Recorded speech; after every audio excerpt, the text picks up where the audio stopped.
Alright, we're back. We've got those all done. Got all of our blue tape off of there. A couple of tools I use. This is a scraper I have, but it's actually exactly the same thickness as my stringing groove. And so I just use this to get down in there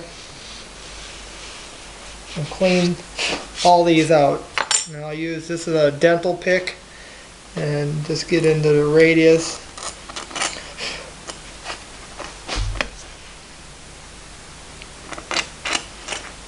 Now we will lay all these down in there before we glue anything down. I believe in checking all those before. All it takes is one little piece of debris down in there, and if you put glue over the top of it, you are it's gonna be tough, because you pain in the ass probably more than anything. But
alright, so there, we've got that cleaned out. Now, stringing.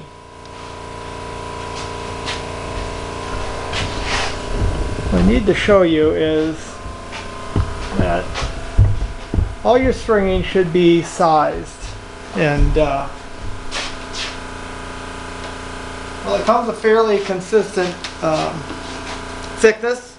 It's never all exactly the same. And so, I will size everything. I have my jig set up here for the thickness that I look for. I'll run it through once at a little bit thicker setting on one side, and then I flip it over. And so I actually am scraping both sides of my stringing.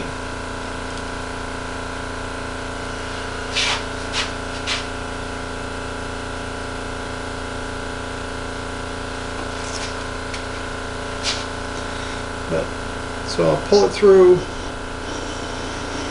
halfway on one side, I flip it over to the other end of that same side, then I'll flip it to the other side, get all the way down in the bottom of my gauge, and run it all the way through, getting both sides cleaned off.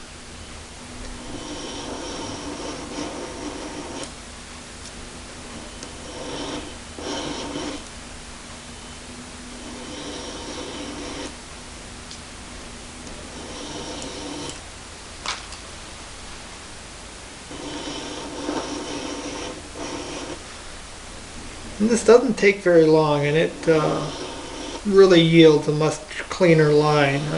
Sometimes you'll see stringing where it gets fatter and thinner, and maybe it's being a bit particular, but it doesn't take long, and it, like I said, it yields a nice result. So.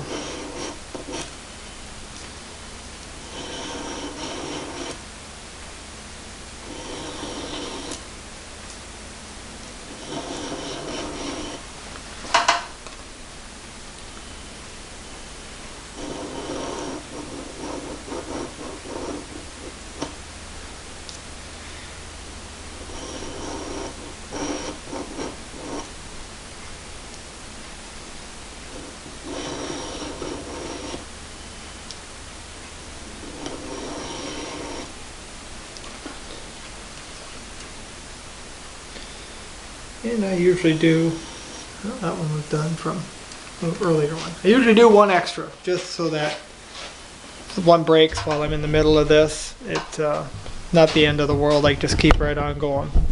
But, alright, so, bear with me as we,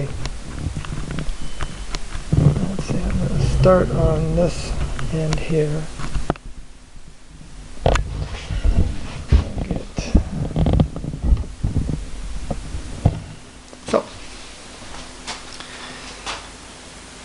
I don't, the radius is not sharp enough that I feel like I need to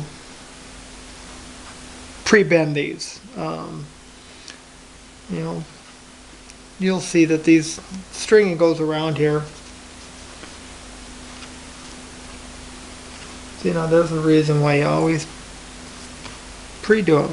One little piece of debris in there will keep that from going down in there, and had I put glue in there, done that, when I'd scraped it all clean, I'd have had a gap right there.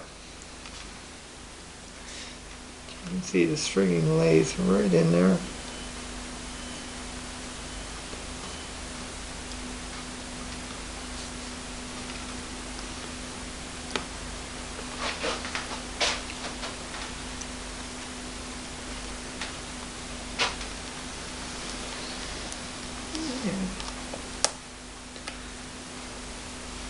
And I usually leave those a little bit long. Now, and I'll now show you how I do this. Now you've got where the two pieces are coming together, the two radiuses come together. And if I just stick that in there, well, it'd be okay, but I might leave a little gap up in there. So what I like to do is I will put a very small taper, and it's probably nothing more than 1/4 inch, just enough, so that when I slide this piece up in there,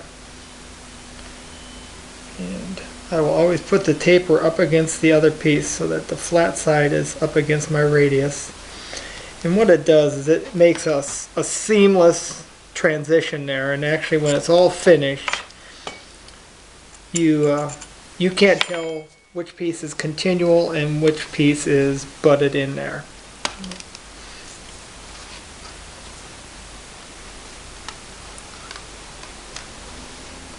There we go. And again, I'll leave those long. Can always trim them after they're glued in. For some reason something goes awry.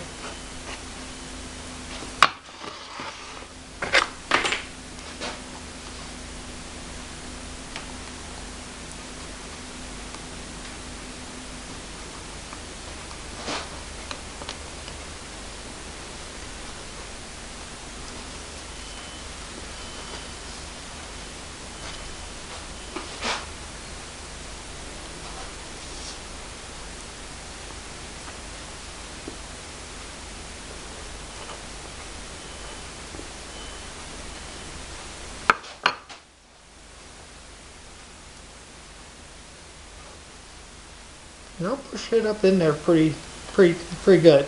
I don't, it's not just butted in there. I jam it up in there. And what it does is kind of help just fill that whole gap up in there.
Alright.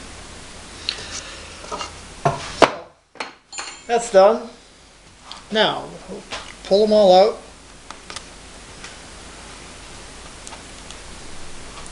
You probably didn't get to see a whole lot of that, did you? No, I was working on the other side.